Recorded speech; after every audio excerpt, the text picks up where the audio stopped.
Hey everyone, Jack here again for part two of our day 11 consecration to St. Joseph. Sorry I had to cut off that first video a little bit quicker.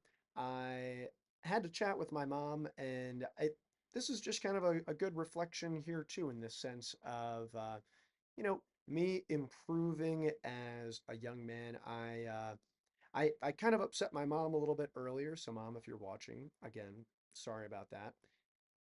And it just also kind of makes me reflect on how, although sometimes we might disagree with our parents on particular topics, we do have to really lean into the one of the Ten Commandments being honor your father and mother. And I suppose this does kind of still relate into our consecration of St. Joseph today, kind of being all around how St. Joseph is, the spouse to the Mother of God, and in being a good spouse to and a good partner for people.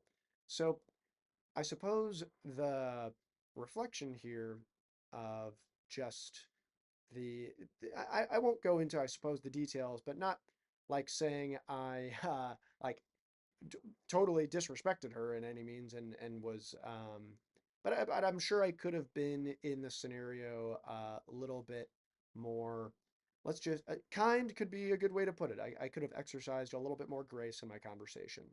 And so this is all just kind of like going into the reflection also of I can't really speak to how St. Joseph honored his parents, but Jesus certainly honored his parents, being Mary, the Virgin Mary, and Saint Joseph as his parents on earth. And so that's a way that we can reflect in oh, and I hope that the audio is coming through on here, because the okay, cool. It looks like it switched to the Mac microphone here. I might need to charge this little guy. So I'll get a little bit closer just to make sure that the the audio can come in.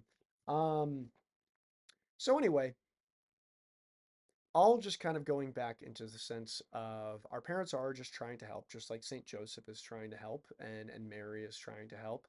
And while we might disagree, we do need to lean into honoring our father and mother. And so that's just another thing that I can work on as I am on this spiritual path and journey. So, yeah, that's just kind of the update on that front. It's all good. It's all good. I called and I apologized, and and we talked it out. But it's just kind of a good topic for reflection, in the sense of, when in doubt, reference those Ten Commandments, I suppose. So with that being said, to round out part two of our day 11, I'm just going to go ahead and read through this. And I might even, in fact, I have another little microphone. So maybe if I try this. Okay, okay. Let's see if this clicks over on this. No, it's back to the MacBook Pro. At any rate, I hope this audio comes through just fine. If not, you'll just need to turn your volume up a little bit, folks. So, day 11, spouse of the Mother of God, pray for us. So this comes from Blessed Gabriel Allegro. How hard he, Saint Joseph, must have prayed to come to know an ever increase in love towards his immaculate wife. There was never a man more in love with a woman than Saint Joseph was in love with Mary. What dignity and holiness were required of Saint Joseph to be the husband of Mary. In her feminine heart, Mary knew that she was secure in the manhood of Saint Joseph. He was her knight and warrior. Every wife desires such a husband, a gentleman, a protector, and a good father.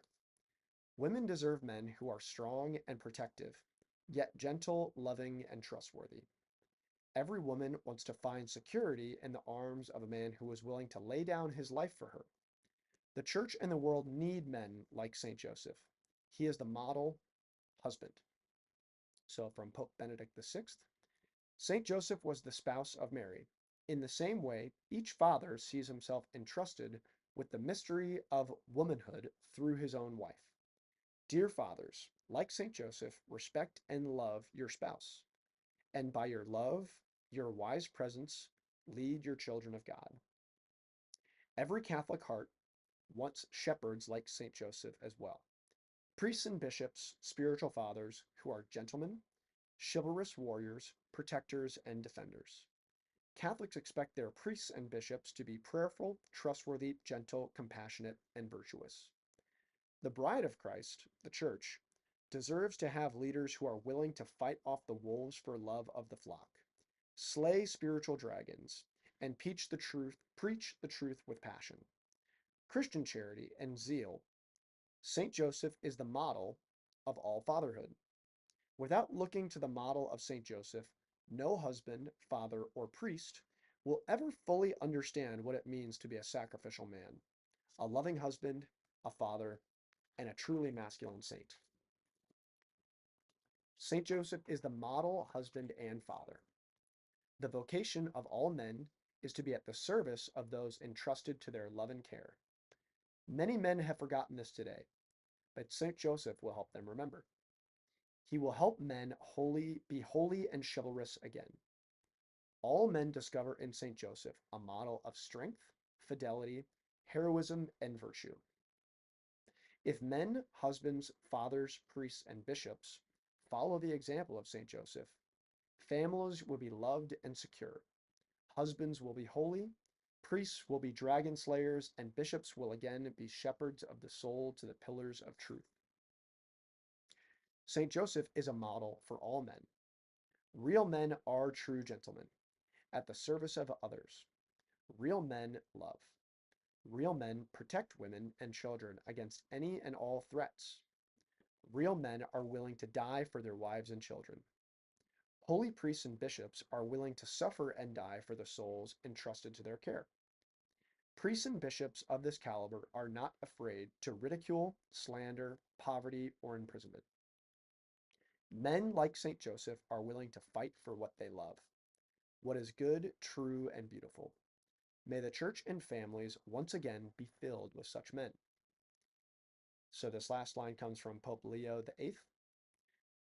To you, O blessed Joseph, we come in our trials, and having asked for the help of your most holy spouse, we confidently ask your patronage also. Blessed be Saint Joseph, her most chaste spouse. So I hope that was a helpful reflection today. I know I certainly needed to reflect a little bit more on my particular approach in life, and I'll just kind of make sure to pray and kind of ask for God's guidance on there too, and let this be a reminder for all of us to honor our spouse and also honor our parents. Thank you. See you next time.